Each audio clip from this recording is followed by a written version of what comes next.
Shalom semua jemaat Tuhan yang dikasihi Tuhan kita Yesus Kristus. Kita bersyukur atas kasih karunia Allah telah memelihara kehidupan kita sepanjang minggu ini, sehingga pada hari ini kita masih boleh beribadah, kita masih boleh mendengar firman Tuhan. Saudara dan saudari yang dikasihi Tuhan, saya mengajak kita semua, marilah kita merendahkan hati kita untuk kita belajar dan menerima berkat daripada Tuhan melalui firman-Nya hari ini. Dan sebelum itu mari kita berdoa, saya pimpin kita di dalam doa. Mari kita berdoa. Bapa kami yang di sorga, Bapa yang baik, Bapa yang mengasihi kami bersyukur untuk kesempatan yang indah kami boleh mendengar firman Tuhan. Bapa, berikanlah kami hikmat melalui Roh Kudus-Mu, supaya kami boleh mengerti akan firman Tuhan yang kami akan belajar hari ini. Dan bagi hamba-Mu yang akan menyampaikan firman-Mu, pimpinlah dan pakailah hamba-Mu sesuai dengan kehendak-Mu. Terpujilah Engkau Tuhan, kami siap mendengar, berbicaralah di tengah kami.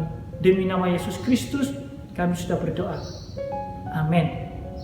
Saudara dan saudari yang dikasihi Tuhan, tema khotbah kita hari ini adalah strategi menghadapi krisis dunia di tengah pandemi COVID-19.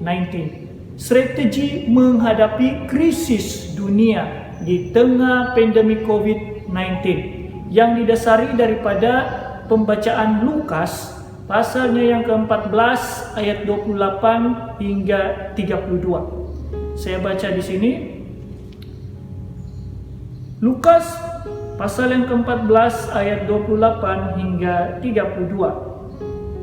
Sebab siapakah di antara kamu yang kalau mau mendirikan sebuah menara tidak duduk dahulu membuat anggaran biayanya, kalau cukup uangnya untuk menyelesaikan pekerjaan itu, supaya jikalau ia sudah meletakkan dasarnya dan tidak dapat menyelesaikannya, jangan-jangan semua orang yang melihatnya mengejek dia, sambil berkata, orang itu mulai mendirikan, tetapi ia tidak sanggup menyelesaikannya. Atau raja manakah yang kalau mau pergi berperang melawan raja lain, tidak duduk dahulu untuk mempertimbangkan apakah dengan 10.000 orang ia sanggup menghadapi lawan yang mendatanginya dengan 20.000 orang. Jikalau tidak, ia akan mengirim utusan selama musuh itu masih jauh untuk menanyakan syarat-syarat perdamaian. Saudara, seperti yang kita tahu, akibat daripada wabak corona ini itu telah banyak mempengaruhi corak kehidupan kita dan juga menyebabkan ekonomi merosot secara mendadak.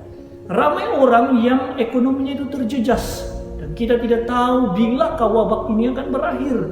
Tetapi saudara, kita tahu bagaimana kita mempersiapkan diri hari ini untuk menghadapi perubahan-perubahan dunia. Oleh itu, bahagian teks ini memberikan kita panduan apakah yang sepatutnya kita lakukan ketika kita menghadapi sesuatu perkara. Nah, bahagian teks ini saudara bercakap tentang hal mengikuti Yesus. Untuk mengikuti Yesus, kita harus bersedia membayar harga, yaitu bersedia menanggalkan dosa-dosa dan juga bersedia menghadapi semua risiko atau cabaran dalam kehidupan ini. Karena mengikuti Yesus, saudara, hidup ini tidaklah selalunya berjalan dengan lancar, tetapi Yesus berjanji bahwa Dia akan menyertai kehidupan kita. Oleh sebab itu saudara, Yesus menggambarkan dua perkara atau dua hal untuk membuka pikiran orang ramai waktu itu yang mau mengikuti Dia, supaya mereka harus sungguh-sungguh memahami dan mengerti bagaimanakah hidup bersama dengan Tuhan. Nah, hal yang digambarkan oleh Yesus itu adalah yang pertama, orang yang mendirikan sebuah bangunan itu perlu membuat anggaran biayanya terlebih dahulu. Kemudian yang kedua, seorang raja perlu mempertimbangkan kemampuannya untuk menghadapi musuh. Saudara, evaluasi ini perlu dilakukan. Dan sangat penting supaya tidak berlaku keputusasaan atau kekecewaan semasa dalam perjalanan iman Kristen. Dan jika kita perhatikan saudara, kedua hal ini adalah berbentuk strategi. Dan strategi itu saudara bermaksud kebijaksanaan dalam mengurus suatu perkara. Atau dalam arti kata yang lain, strategi merupakan perancangan atau suatu rancangan sesuatu tindakan yang teratur. Jadi strategi atau perancangan ini sangat penting saudara untuk kita boleh survive atau hidup di tengah krisis dunia hari ini. Ada suatu kalimat atau kata yang menarik, yaitu battle is won before it is fought. Yaitu setiap pertempuran dimenangi sebelum ia berperang. Maksud kalimat ini saudara adalah peperangan itu dapat dimenangi jika mempunyai perancangan atau strategi yang baik sebelum bertempur. Dan kemenangan ini saudara tidak semestinya dicapai melalui pertumpahan darah, tetapi boleh dicapai melalui utusan perdamaian. Jadi dengan demikian kedua-dua pihak tidak akan mengalami kerugian, kerusakan harta benda atau kematian tentram. Nah, disinilah kita melihat pentingnya sebuah strategi dan perancangan itu. Dan Tuhan saudara memberikan kita pikiran untuk kita ini boleh gunakan hikmat untuk kita boleh merancang sesuatu. Tetapi itu tidak bermaksud bahwa kita tidak lagi perlu hikmat daripada Tuhan. Kita masih tetap perlu hikmat daripada Tuhan. Sebab itu ada ayat di Alkitab yang bercakap di Amsal pasal yang ketiga ayat yang kelima. Percayalah kepada Tuhan dengan segenap hatimu dan janganlah bersandar kepada pengertianmu sendiri. Saudara, ketika kita percaya kepada Allah, itu bermaksud Anda sedang mengakui bahwa hikmat Allah melebihi daripada hikmat manusia. Oleh itu saudara, kita harus selalu mengandalkan hikmat daripada Tuhan sebelum memutuskan dan melakukan sesuatu perkara. Dan bagaimana kita tahu hikmat Tuhan di tengah-tengah krisis dunia hari ini? Nah, saudara, teks ini memberikan kita panduan, yaitu kita perlu merancang, kita perlu ada strategi sebelum menghadapi sesuatu perkara. Dan kita sangat-sangat memerlukan strategi atau perancangan di tengah-tengah krisis dunia hari ini supaya kita boleh hidup dan kita boleh menikmati kehidupan walaupun dunia sedang berubah. Nah, saudara, antara cadangan perancangan atau strategi dalam menghadapi krisis dunia di tengah pandemi COVID-19 ini adalah yang pertama, mengukuhkan hubungan pribadi dengan Tuhan. Saudara, pertama-tama kunci untuk memiliki hikmat itu adalah membina hubungan dengan Allah. Karena Allah adalah sumber hikmat itu, maka kita perlu connect dengan Allah. Maksudnya adalah kita perlu berhubung dengan Dia supaya kita memperoleh hikmat itu. Dan bagaimana kita boleh connect, bagaimana kita boleh berhubung dengan Allah adalah melalui persekutuan dengan Dia, yaitu dengan membaca firman Tuhan, membaca buku-buku rohani, berdoa, mengikuti ibadah-ibadah online, dan apapun hal-hal yang berbentuk kerohanian. Dan melalui persekutuan dengan Allah, itu akan membuatkan rohani kita ini semakin bertumbuh. Bila rohani kita semakin bertumbuh, maka kita akan semakin mulai mengerti apa kehendak Tuhan dalam hidup kita dan bagaimana kepimpinan Tuhan itu di dalam hidup kita. Dan inilah yang bercakap tentang Tuhan memberikan hikmat kepada kita ketika kita punya hubungan dengan Dia. Oleh sebab itu saudara, percayalah bahwa hikmat dan pimpinan daripada Allah itu adalah sesuatu yang terbaik dan tidak mungkin akan menyesatkan kita. Sebaliknya membawa kita kepada kehidupan yang lebih baik, masa depan yang penuh dengan pengharapan dan damai sejahtera. Tapi ingat saudara, kita boleh mengatur banyak strategi-strategi, perancangan-perancangan yang begitu bagus. Tetapi ingat, suatu perancangan yang tanpa penyertaan Tuhan itu tidak akan berhasil. Oleh sebab itu saudara, selalulah libatkan Tuhan di dalam apapun yang kau rancangkan. Sebab itu saudara, kita perlu memiliki hikmat daripada Tuhan. Dan kita perlu mengukuhkan hubungan kita dengan Tuhan. Karena dengan kita mengukuhkan hubungan kita dengan Tuhan, dengan mempunyai hikmat daripada Tuhan, mempunyai persekutuan yang intim dengan Tuhan, saudara, maka itu akan membuatkan dalaman kita ini akan menjadi kuat. Yaitu daya tahan kita dari segi mental, dari segi emosi, kerohanian kita, itu akan semakin kuat. Dan inilah yang kita perlukan saudara untuk kita berjalan di dalam perubahan-perubahan dunia, krisis-krisis dunia hari ini. Kita sangat-sangat memerlukan dalaman yang kuat. Supaya apa? Kita tidak mudah terpengaruh dengan perubahan-perubahan yang ada, tetapi kita tetap dapat berjalan sebagai orang-orang yang lebih daripada pemenang. Dan kita tidak akan mudah kecundang di tengah jalan.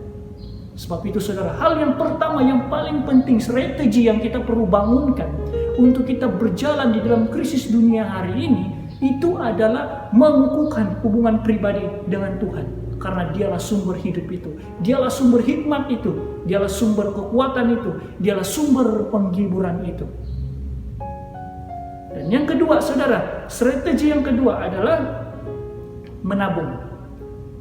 Nah, setelah mengukuhkan hubungan pribadi dengan Tuhan, sekarang kita mulai melihat secara meluas atau secara realistik tentang keadaan ekonomi kita hari ini. Baik itu di peringkat negara ataupun di peringkat global. Nah, saudara, hari ini kita melihat bahwa ekonomi negara dan juga global itu menurun atau merosot secara drastik ekoran daripada impak penularan wabak corona ini. Banyak pekerja-pekerja yang terpaksa diberhentikan. Dan ada juga pekerja-pekerja yang masih bekerja tetapi mereka hanya diberikan gaji separuh sahaja. Dan bukan itu sahaja saudara, kadar pengangguran di negara kita juga semakin meningkat.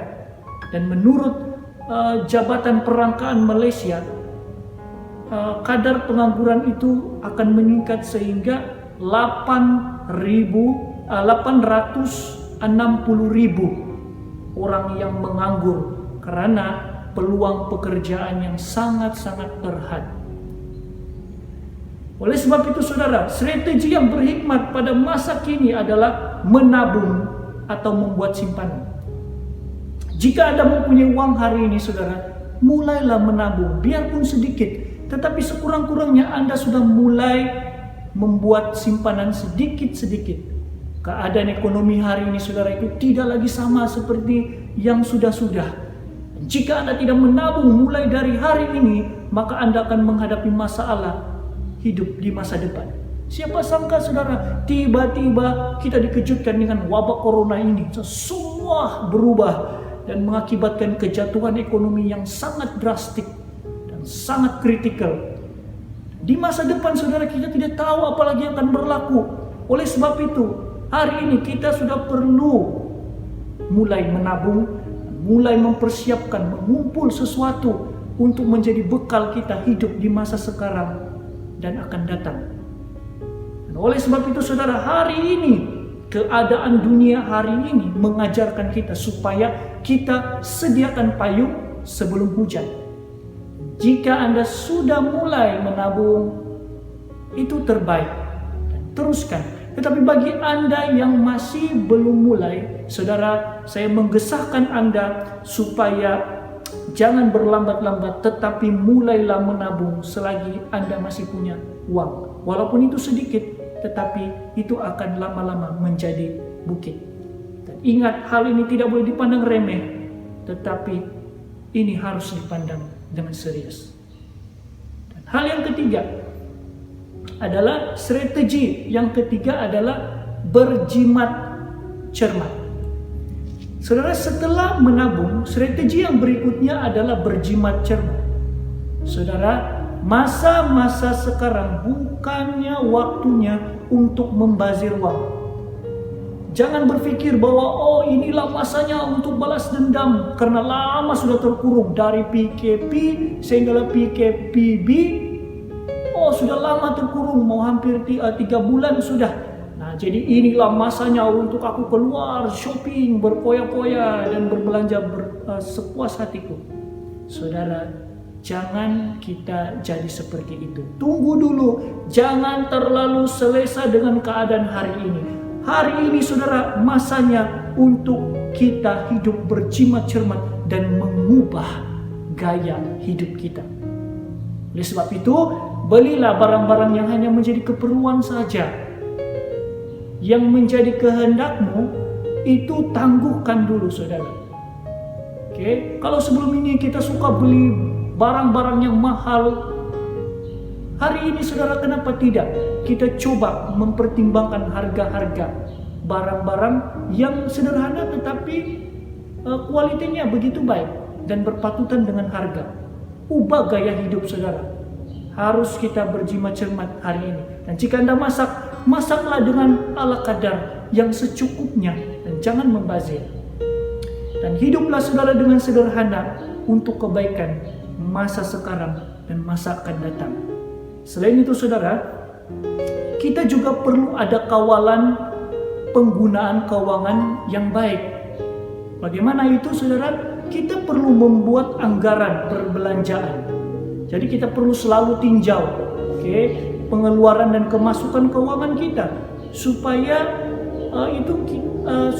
itu dapat menampung kos hidup kita di masa sekarang dan masa akan datang. Ya saudara, sangat penting ini kita membuat anggaran-anggaran keuangan supaya tidak berlaku pembaziran. Jadi sebelum Anda keluar pergi membeli di kedai, Anda sudah mulai buat senarai barang-barang apa yang Anda mau perlu beli dan catatlah berapa kira-kira kos barang itu. Kemudian jumlahkan dan bawalah uang yang secukupnya. Jangan bawa uang yang berlebih-lebih, karena bila Anda bawa uang yang berlebihan, maka ketika Anda melihat sesuatu yang bukan menjadi keperluanmu, tetapi itu menggoda engkau, menarik perhatianmu, maka engkau akan beli itu. Jadi sebagai cara untuk menjauhi hal itu adalah buat anggaran kos perbelanjaan sebelum membeli barang dan bawalah uang yang secukupnya. Nah, sebab itu saudara, hari ini banyak keluarga-keluarga yang mengalami tekanan ekonomi sehingga masalah keuangan ini menjadi puncak penceraian dan juga bunuh diri. Wah saudara, lihatlah betapa mencabarnya hidup ini. Kalau kita tidak berjimat cermat hari ini, maka itu akan menjadi masalah besar dalam hidup kita. Dan walaupun demikian saudara, kita tidak boleh goyah. Kita punya Allah yang akan selalu menyertai, memelihara dan mencukupi hidup kita. Tetapi ingat saudara, kita juga perlu bijak bagaimana kita boleh mengurus kehidupan kita di tengah-tengah situasi yang kritikal hari ini. Dan yang terakhir, yang keempat adalah mengisi diri dengan ilmu pengetahuan. Ini juga suatu strategi yang sangat penting saudara. Ilmu pengetahuan itu sangat-sangat diperlukan untuk hidup di dalam perubahan normal baru hari ini. Karena tanpa pengetahuan, maka saudara, kita tidak akan dapat mengadaptasi atau menyerap suatu perubahan-perubahan dengan baik. Tanpa kita tahu isu-isu semasa yang sedang berlaku di kiri kanan kita, maka kita tidak akan dapat menyerap atau mengadaptasi suatu perubahan itu dengan lebih baik. Contoh, hari ini kerajaan menggalakkan rakyat untuk menggunakan apps atau peranti MySejahtera. Tahukah Anda saudara bahwa aplikasi ini adalah bertujuan untuk membantu di dalam pengawasan penularan wabah COVID-19 di dalam negara kita, di mana setiap pengguna itu boleh memeriksa kesehatan sendiri, dan ini juga dapat memberi maklumat awal kepada KKM, yaitu Kementerian Kesehatan Malaysia, untuk mendapat maklumat dan mereka boleh bertindak dengan lebih cepat sekiranya Anda mengalami gejala-gejala COVID-19. Nah, saudara, bagaimana kita tahu hal ini? Nah, rajin-rajinlah membaca berita. Rajin-rajinlah tengok berita. Rajin-rajinlah dengar berita. Saudara, hari ini semua ada di ujung jari. Engkau tinggal search, tekan saja di YouTube atau di Google. Anda boleh cari isu-isu semasa yang sedang berlaku hari ini. Tidak perlu beli surat kabar di kedai. Anda boleh saja duduk di rumah, kemudian cari di internet berita harian apa yang sedang berlaku hari ini. Dan bukan itu saja, saudara, kita juga boleh melihat berita di TV3, di YouTube.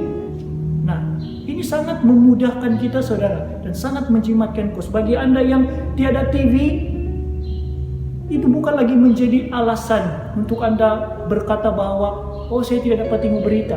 Hari ini, saudara, lihat saja di YouTube.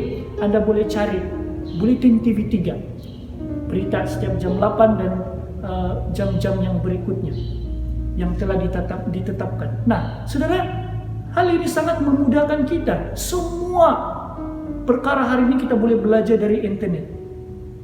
Nah, oleh sebab itu, saudara, selain kita mempelajari firman Tuhan yang menjadi dasar kehidupan kita, kita juga perlu mengetahui perkembangan isu-isu semasa supaya iman kita itu menjadi relevan atau menjadi realistik di tengah-tengah krisis dunia.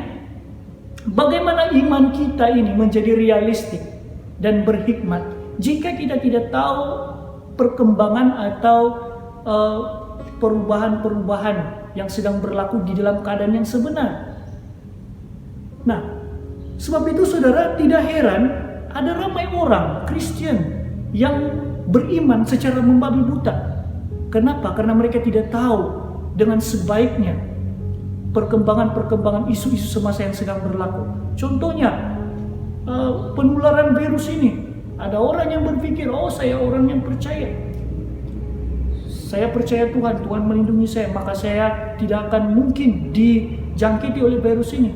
Saudara, jika Anda mengetahui dengan lebih teliti bagaimana virus ini merebak, saudara, di situ akan mengubah pikiran Anda. Saya tidak bercakap bahwa kita tidak percaya bahwa Tuhan itu mengawal hidup kita. Betul, Tuhan selalu menjaga hidup kita dan Dia tidak pernah meninggalkan kita. Tetapi Tuhan juga mau supaya kita bijaksana menjaga diri sendiri, yaitu dengan tidak mengabaikan segala nasihat Kementerian Kesehatan. Inilah cara Tuhan memperingatkan kita, menyediakan panduan bagaimana supaya kita tidak dijangkiti virus ini. Bagaimana Anda tahu keadaan sebenar virus ini kalau Anda tidak sungguh-sungguh memperhatikan hal ini dan mengikuti perkembangan penularan wabak ini? Sebab itu, saudara, penting kita memiliki pengetahuan-pengetahuan isu-isu semasa hari ini. Dan bagi pelajar, jangan leka dan buang masa. Selagi sekolah masih belum dibuka, saudara, saya mendorong Anda, ulang kajilah pelajaran Anda. Dan gunakan masa yang ada ini untuk explore atau terokalah perkembangan dunia hari ini dan perkembangan pelajaran-pelajaran Anda. Gunakan kesempatan yang ada hari ini untuk teroka atau explore segala perkembangan isu-isu semasa dan juga pelajaran Anda dan juga firman Tuhan. Ya, bekali diri Anda dengan pengetahuan supaya, saudara, ketika sekolah sudah dibuka, Anda sudah bersedia menghadapi pelajaran-pelajaran. Dan dalam masa yang sama, Anda sudah memiliki banyak input yang baru di dalam pikiran Anda. Dan saudara, jangan bersikap malas, tetapi belajarlah daripada semut. Semut, saudara, dia mengumpulkan makanan saat-saat masih ada peluang, karena dia tahu bahwa akan ada waktunya nanti dia tidak akan dapat lagi keluar mencari makanan. Sebab itu, saudara, hari ini selagi punya waktu, jangan malas-malas mengumpul ilmu di dalam diri Anda, khususnya bagi Anda yang masih belajar. Jangan ketinggalan dengan maklumat-maklumat atau perkembangan-perkembangan isu semasa. Hari ini semua ada di ujung jari, hanya terpulang daripada Anda bagaimana menggunakannya. Saudara, sangat-sangat rugi jika Anda punya smartphone, telepon yang pintar ini, tetapi Anda sangat-sangat ketinggalan dengan perubahan-perubahan dunia ataupun maklumat-maklumat dunia, negara, dan sebagainya. Sangat rugi saudara. Sadarlah bahwa hari ini kita berada di dalam era teknologi. Jika Anda tidak membiasakan diri dengan perubahan-perubahan yang ada dan kelebihan-kelebihan yang ada, maka Anda akan menjadi orang yang sangat ketinggalan walaupun hidup di dalam era modernisasi. Sebab itu saudara, selagi Anda masih muda, katakan kepada dirimu bahwa selagi aku masih muda, aku mau banyak membaca tentang perkembangan isu semasa, dan perlu juga seimbangkan dengan membaca firman Tuhan. Dan selain daripada itu, katakan juga bahwa selagi aku punya kemampuan untuk boleh mendengar, aku mau mendengar banyak perkara-perkara positif yang dapat menambah nilai di dalam hidupku. Dan ini saudara, penting sekali.